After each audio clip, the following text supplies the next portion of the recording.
감사합니다.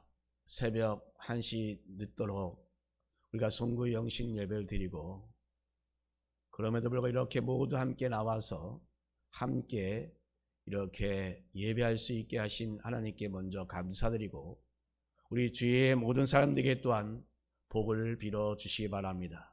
다 같이 오른손을 들어 해피 뉴 이어, 새해 복 많이 받으세요. 자, 옆 사람을 향해 두 손을 들고 형통하세요. 2023년 한 해가 주님 안에서 만사가 다 형통하시길 바랍니다. 여러분만 형통하는 것이 아니라 여러분을 통하여 여러분 가정과 여러분의 삶의 현장에 주님의 그 형통함이 일어나기를 간절히 축원합니다. 자, 오늘 이 주신 말씀, 제가 어떤 말씀을 전해야 될까 고민하며 기도하다가 세 가지의 설교 본문과 제목을 세웠었습니다. 우리 2023년 비전표가 활기차고 생기가 넘치는 교회입니다. 그래서 그걸 가지고 시작하려고 했지만, 그러나 그것보다도 시간을 창조하신 우리 하나님께서 우리에게 새롭게 시간을 주셨기에 우리는 이제 새로운 마음으로 시작해야 하지 않겠나라는 생각으로 오늘 이 말씀을 결론적으로 적하여 여러분들에게 말씀 전하고자 합니다. 자, 여러분, 우리는 새해 때 될 때마다 또는 어떨 때마다 우리는 심기일전이라는 그런 말을 많이 사용합니다. 우리가 어떤 동기로 말미암아 지금까지 품었던 그 마음과 생각을 완전히 바꾸는 것을 뜻합니다. 보통 우리는 새해를 맞을 때에 심기일전하여 새로운 마음으로 시작한다라고 이렇게 합니다. 사실 우리 따지고 보면 1년 365일 모든 날은 정말 다 똑같습니다. 새로운 해의 첫날이 되었다고 해서 변화는 무엇인가 있는 것이 아닙니다. 그날이 되면 어떻게 정말 신기하게도 효율성이 높여진다든지, 또 무슨 일을 해낼 수 있다든지, 시간이 아니면 더 늘어난다든지, 이런 변화는 전혀 없습니다.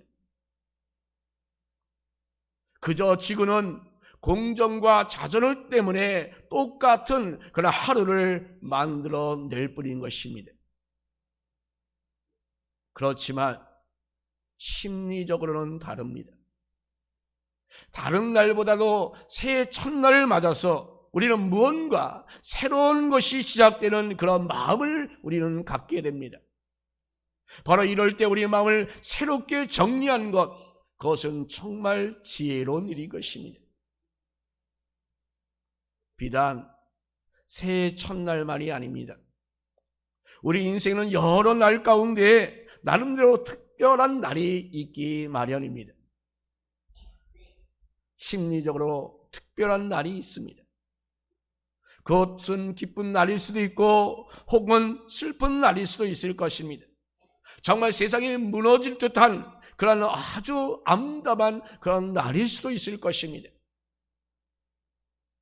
그런데 여러분, 중요한 것은 이렇게 무언가 심리적으로 다름을 느꼈을 때에 우리는 이렇게 심기일전하는 그 기회를 만들 필요가 있습니다. 우리 신앙생활도 마찬가지입니다. 우리가 신앙생활을 하다 보면 심기일전한 그 기회가 더러 있습니다. 가장 대표적인 것은 우리가 세례를 받는다든지 아니면 직분을 받는다든지 하는 그러한 것들일 것입니다. 또한 부활절, 성탄절, 또한 추수감사절 같은 이런 절기도 우리에게 또한 마찬가지일 것입니다. 이런 날들도 그저 1년 중에 한 날일 뿐인 것입니다. 그러나 심리적으로는 하나님의 은혜를 더욱더 깨닫게 되는 그런 날들입니다. 그래서 성도는 이런 날을 맞아서 나름대로 새로운 마음을 가지고 나가고자 하는 그런 마음들이 우리 가운데 심어지게 됩니다. 이날에 그저 어떤 효험이 있어서가 아닙니다. 이날에 갖는 그 의미를 우리가 10분 활용하여 새로운 마음으로 하나님 앞에 서고자 하는 그 결심을 하는 날인 것입니다. 마음을 새롭게 할 그러한 기회입니다. 어제 송구 영신 예배 드릴 때에 여러분들에게 주보에 끼워드릴 것이 있지요. 2023년도 나의 기도 제목과 이제 새롭게 하나님께 온전히 헌신하고자 하는 나의 결단과 결심을 여러분 기도하는 가운데 하나님께 온전히 올리기를 위하여 여러분에게 메모지를 드렸습니다. 이것은 바로 우리가 이제 새롭게 마음을 다짓고 온전히 나오고자 하는 나의 신앙의 방향을 설정하는 것입니다. 사실 이런 기회는 많을수록 좋습니다. 일상생활이든 또는 신앙생활이든 이렇게 우리가 마음을 새롭게 함으로 새롭게 출발하고자 하는 그 기회를 얻는다는 것, 그것은 그만큼 우리에게 새로운 도전을 증가시키는 것입니다. 물론 이런 새로운 마음을 갖는 것 역시 우리에게는 어쩌면 작심삼일이 될 수도 있습니다. 그러나 순수하게 여러분들이 신기일전한다면 설령 내가 그것이 작심삼일이 되었다 할지라도 그렇게 신기일전하는 그 길을 갖는 것 그 자체가 바로 우리에게 발전과 성장을 위한 그 토대가 될 수가 있습니다. 모든 날이 다 똑같은데 무슨 새로운 계획을 세우랴라고 하면서 아무것도 하지 않는 사람들보다는 그래도 나름대로 변화하고자 하는 그 마음으로 새롭게 계획을 한 번 더 세우고자 하는 사람이 바로 성장한 기회를 더 얻게 되는 것입니다. 그래서 우리는 철을 따라 또는 기쁜 일이든 슬픈 일이든 우리는 상관하지 않고 우리 생애의 그런 중요한 그 변곡점에 따라서 스스로 우리는 그런 날을 만들고 새로운 출발할 기회를 찾는 그런 사람이 정말 지혜로운 사람입니다. 한 가지 예를 들어볼까요? 노아 홍수를 우리는 예를 들 수 있습니다. 사람마다 계산이 약간씩은 다르지만 어쨌든 홍수로 인하여 이 노아가 배 안에 있던 그 기간은 한 1년 정도라고 말할 수 있습니다. 하루 이틀이 아닙니다. 1년 365일 동안 그 배 안에 있다라고 한번 생각해 보세요. 제가 지난 주간에 일주일간 코로나 때문에 경계여서 집안에 있는데 엄청 답답하더라고요. 하루가 천년 같더라고요. 그런데 지금 이 노아는 이 방주에서 1년 동안 그렇게 갇혀 있었던 것입니다. 그 노아 방주가 아무리 넓다 한들 얼마나 답답하겠습니까? 보이는 것은 바깥에 그 물뿐 아니겠습니까? 온통 그 물뿌리니 이루 말할 수 없을 것입니다. 그러다가 결국은 방주가 열렸습니다. 그리고 무트로 나왔습니다. 자, 여러분이라면 과연 어떤 행동을 하겠습니까? 아마 저 같으면 그동안 밟지 못했던 그 땅이 정말 그리워서 이리저리 아마 돌아다녔을 것입니다. 자, 그런데 이 노아와 그 가족은, 노아는 이 가족을 데리고서 첫 번째로 한 일이 과연 무엇입니까? 먼저 그 노아는 여호와께 제단을 쌓았습니다. 그리고 정결한 짐승과 새 중에서 제물 취하여 번제를 드리는 것이었습니다.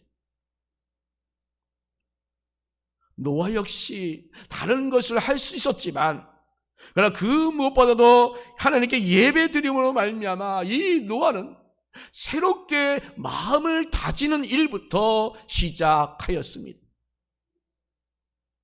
새로운 무태서의 그 삶의 시작을 바로 이 예배를 통하여 하늘 바라보며 살 것을 다짐하였던 것입니다.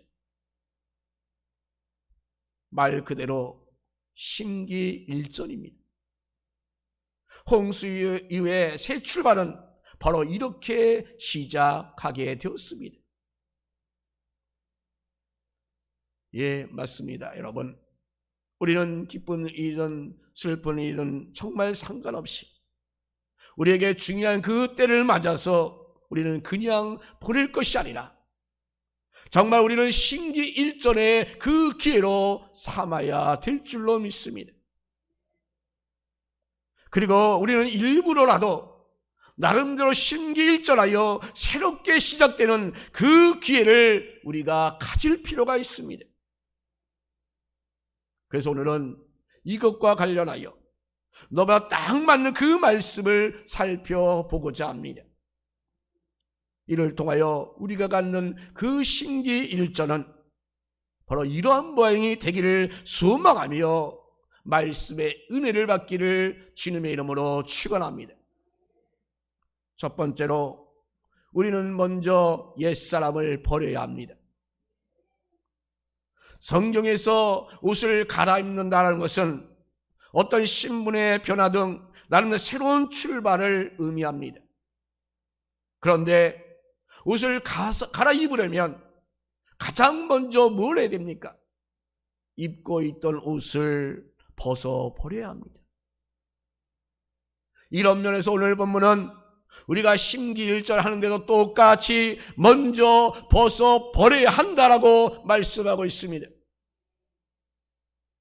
너희는 유혹의 욕심에 따라 썩어가는 구습을 따르는 옛사람을 벗어버리라 라고 말씀합니다. 따라서 우리의 심기일전과 또한 그로 인한 새로 그 출발, 그런 출발은 바로 옛사람을 벗어버리는 일부터 시작되어야 합니다. 자, 그러면 그 옛사람이라는 것이 과연 무엇일까요? 오늘 본문에서 이를 꾸며주는 말로 유혹, 욕심, 구습이라고 했습니다. 예, 맞습니다. 우리가 벗어버리는 일을 할 때에 처음으로 바로 우리가 돌아봐야 할 것은 그것은 바로 유혹에 이끌리는 그 삶을 우리가 살아오지 않았는가 우리는 다시금 돌아봐야 합니다. 바로 이 유혹이라는 것은 정말 깨워서 마음을 현혹하는 것을 말합니다. 유혹에 이끌린다는 것은 스스로 마음의 그 깨임을 받아 그릇된 그 길로 가는 것을 말합니다. 이렇게 되는 데에는 이 욕심이라는 것 때문에 일어나게 되고 있습니다. 그러니 마땅히 우리가 취해야 될 것이 아님에도 불구하고 바로 그런 것에 우리 마음이 스스로 흔들리는 우리를 바라봐야 합니다. 여러분, 아담과 하와가 유혹에 끌렸습니다. 하나님께서 동상 중앙에 있는 그 선악을 알게 하는 나무 열매는 먹지 말라라고 명령하셨습니다. 자, 그렇다면 여러분, 그것에 대해서 다른 생각 우리는 자체를 아예 하지 말아야 합니다. 생각 그 뿌리도 완전히 뽑아 버려야 합니다. 그런데 사탄의 말을 듣고 나서 그 나무가 어떻게 보였나요? 사탄의 말을 듣고 나서 이제 그는 먹음직하게 보였고 보암직하게 보였고 또한 탐스럽까지 했습니다. 정말 지혜로울 만큼 탐스럽까지 하는 그 선악과 나무를 보게 되었습니다. 자신이 갖지 말아야 할 그 생각에 그냥 이끌려가고 말았던 것입니다. 이것이 바로 유혹에 이끌리는 것입니다. 여러분, 우리가 먼저 버릴 것이 바로 이러한 것입니다. 내 것이 아닌데, 그래서 쳐다볼 필요조차도 없는 것인데, 그럼에도 불구하고 자꾸 쳐다보다 보니까 그것에 이끌리고 마는 것이 아니겠습니까? 이렇게 유혹에 이끌리는 것을 벗어버린 것이야말로 새로운 출발의 시작인 것입니다. 사람은 약하기에 쳐다보면 볼수록 그저 빠져들게 되어 있습니다. 그래서 자기 자신도 모르는 사이에 그것이 마치 내 것인 양 착각하는데, 그래 나도 모르게 그냥 도달하게 맙니다. 이런 것들이 결국은 우리 인생을 망칩니다. 우리가 새로운 출발하기에 앞서서 우리는 바로 이러한 것들을 가감히 벗어 던져야 합니다. 우리가 욕심에 이끌리지 않았는가?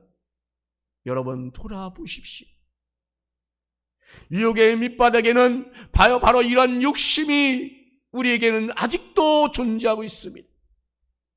그 욕심이 어떤 것을 바로 그 정도가 지나치게 되면 탐내게 되고 우리가 그것을 누릴 수밖에 없는 그런 지경에 빠지게 됩니다. 자, 그런데 이러한 욕심이라는 것은 바로 결과적으로 정도를 벗어나게 합니다. 그래서 성경에서 말씀합니다. 욕심은 결국 죄를 잉태한다라고 말씀합니다. 우리가 아담과 하와를 더 생각해 봅니다. 유혹을 받은 이후에 그 선악과는 정말 믿음직했고 먹음직했고 또한 보암직한 그런 나무였습니다. 그런데 여러분, 여기서 멈추지 않았습니다. 그 욕심이 작동하여 가인은 어떻게 되었습니까? 결국은 먹지 말아야 할 나무에 결국은 손을 대지 않았습니까? 그러니까 그 욕심은 유혹의 발단이 되기도 하지만 바로 그 유혹은 결과적으로 실행으로 옮겨질 수밖에 없는 것입니다.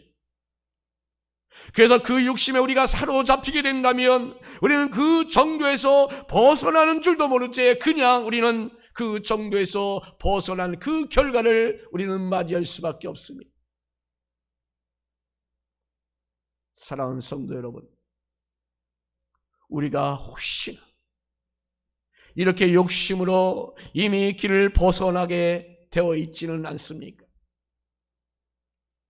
만약에 그렇다면 여러분, 이런 것들을 우리는 벗어버려야 합니다. 그래야 우리가 진정 새롭게 출발할 수 있습니다. 달리는 선수가 옷을 덕지덕지 입고 달릴 수 있겠습니까? 그것들을 다 벗어버려야 합니다. 그리고 나름대로 인체 공학적으로 인체에 딱 달라붙는 것, 그거 하나만 입었을 때에 제일 잘 달리게 되어 있잖아요. 욕심을 벗어버리지 못하고는 우리는 새롭게 출발하지 못합니다. 또한 습관성에 대해서도 생각해 봅시다. 앞서 제기한 그 유혹과 욕심에 따라 만들어진 이러한 구습이 있다고 한다면 여러분, 이것 또한 우리는 벗어버려야 합니다. 잘못된 습관은 당분간 우리에게 어떤 효과성과 효율성 또한 보장할 수 있습니다. 왜냐하면 흘러가는 나름대로의 패턴이 있기 때문이지요.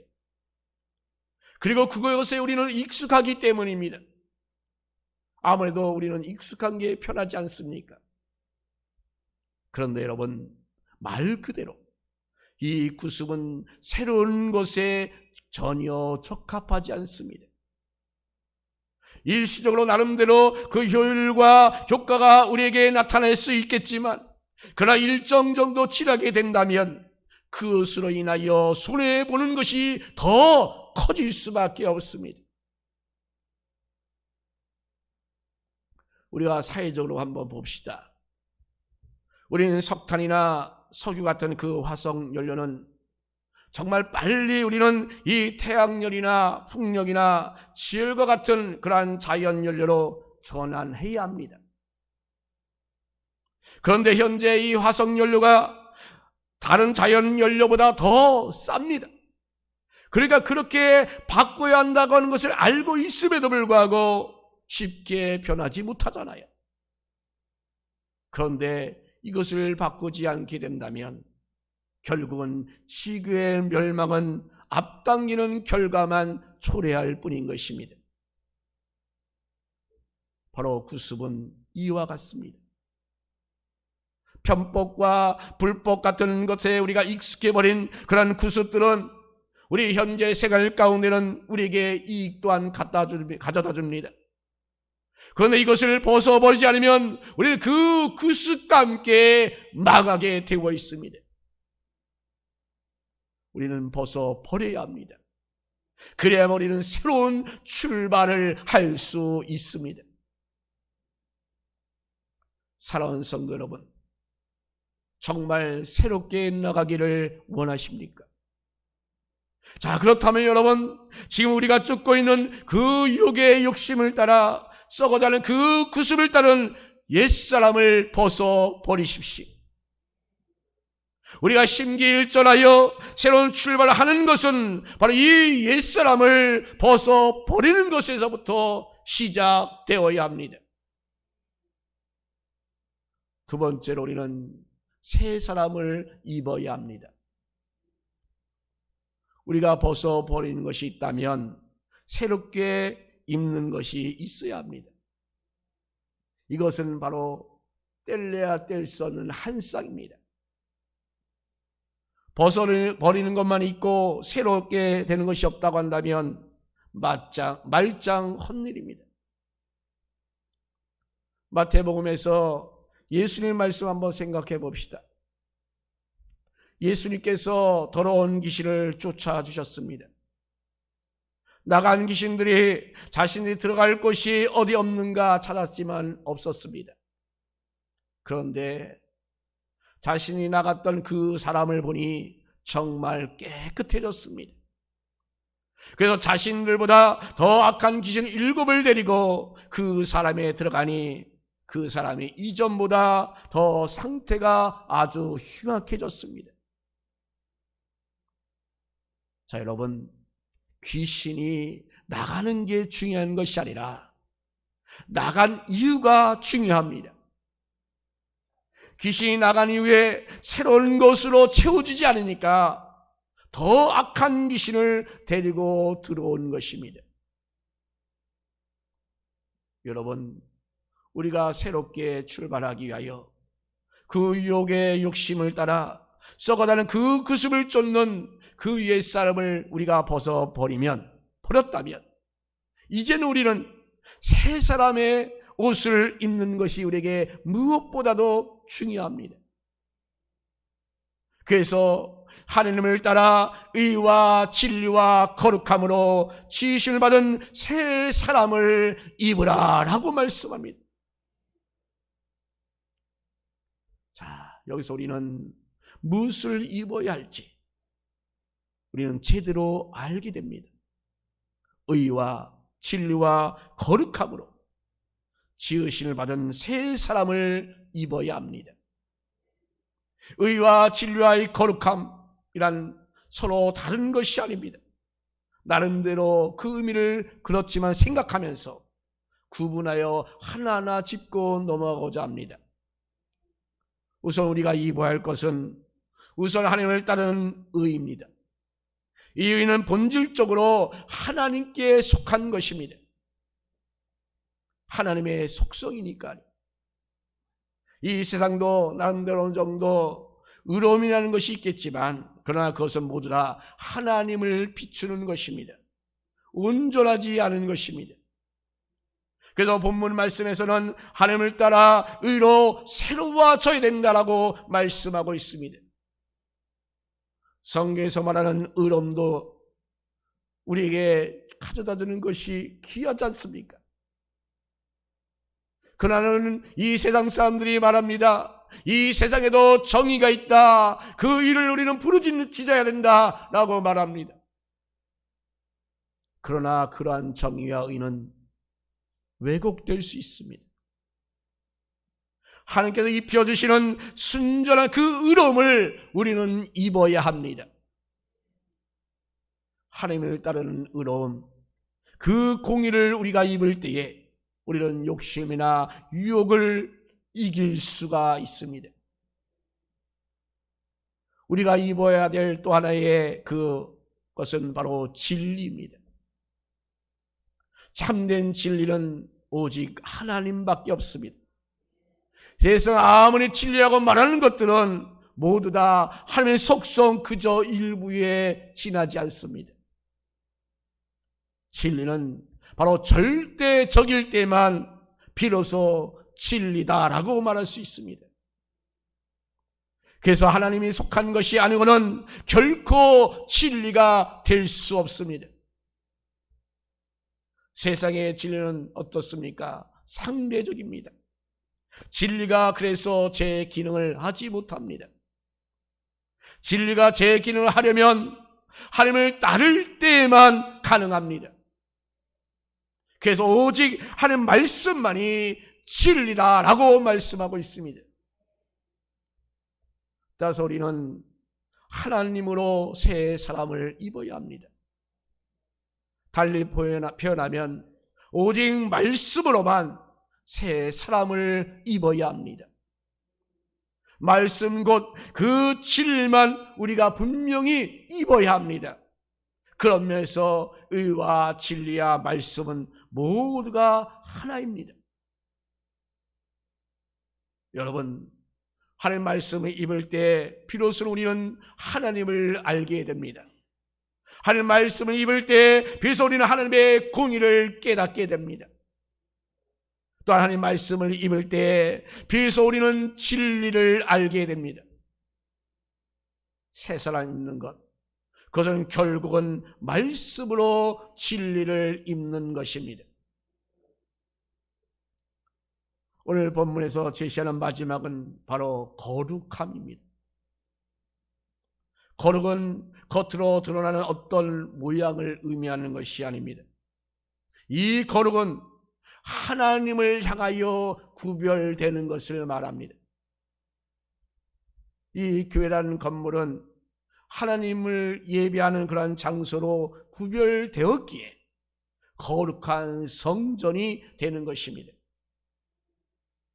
교회 건물 자체가 무슨 정말 범접할 수 없는 효험이 있는 것이 아닙니다. 예배와 기도하는 장소로 구별되었기에 이 성전은 그래서 거룩한 것입니다. 여러분들 왜 성도다라고 말하고 있습니까? 여러분 왜 성도입니까? 세상 사람과 구별되어서 하나님 뜻대로 살아가기 때문에 바로 성도다라고 말하는 것입니다. 따라서 하나님 뜻대로 살아가는 그 구별이 우리 가운데 나타나지 않으면 성도가 아닙니다. 그냥 기독교 신앙을 가진 종교인에 불과합니다. 여러분, 이 성도의 성자는 무슨 성입니까? 거룩한 성, 길도입니다. 거룩한 성도를 또한 우리가 한자를 분석하면 듣고 말하는 것이 바로 하나님같이 왕같이 행해야 된다라고 그 길을 가야 한다고 하는 것이 바로 우리 성도의 길인 것입니다. 그런 의미에서 목사만이 성직이 아닙니다. 여러분들이 이 세상 가운데 어떤 직업을 가지고 있든지 간에 나름대로 구별된 하나님의 그 사람으로 하나님의 뜻에 따라 그 일을 감당하고 있다면 바로 그것이 성직인 것입니다. 세상 사람들과 구별되어서 하나님의 것이 되었을 때에 바로 이것을 거룩이라고 하는 것입니다. 우리가 새 사람을 입는 것은 바로 이렇게 우리가 하나님을 향하여 구별되어지는 것을 의미합니다. 이러한 거룩함을 입어야 우리는 새로운 출발이 될 수가 있습니다. 그러니 여러분, 새살을 입는다는 것, 그런 본질에서 우리의 노력으로 되어지는 것이 아닙니다. 우리 예수 그리스도의 은혜로만 가능한 것입니다. 새 사람을 입어 우리가 새 출발하는 것은 오직 하나님의 은혜의 영역 안에 있는 것입니다. 물론 우리는 새로운 결심을 합니다. 또한 곧 심기일전합니다. 그런데 그 결심이 하나님의 은혜를 입어야 합니다. 그래서 오직 예수 그리스도의 그 십자가만 바라보고 나가는 한 해가 되기를 주님의 이름으로 축원합니다. 바로 이것이 새로운 출발입니다. 2023년 오직 하나님의 은혜로 말미암아 의와 진리와 거룩함의 옷을 입고 새 출발할 수 있는 저와 여러분이 됩시다. 지금 여러분, 우리는 지금 어떠한 상황에 놓여 있습니까? 교회적으로, 여러분 가정적으로, 여러분 개인적으로 정말 어떤 위치에 놓여 있습니까? 바로 그러한 상황 자체가 하나님 앞에 새롭게 되어질 그 기회라고 하는 점을 여러분 놓치지 마십시오. 우리는 심기일전하여 하나님 앞에 다시 한번 바로 서시기를 주님의 이름으로 축원합니다. 여러분, 유혹, 욕심, 구습을 따른 옛사람을 벗어버립시다. 의와 진리와 거룩함으로 지음을 받은 새 사람을 입으십시오. 다시금 우리는 오직 예수 그리스도의 십자가 그 은혜에 우리가 새로운 것들을 바라보는 정말 특별한 그 기회의 시간 되기를 예수 그리스도의 이름으로 축원합니다.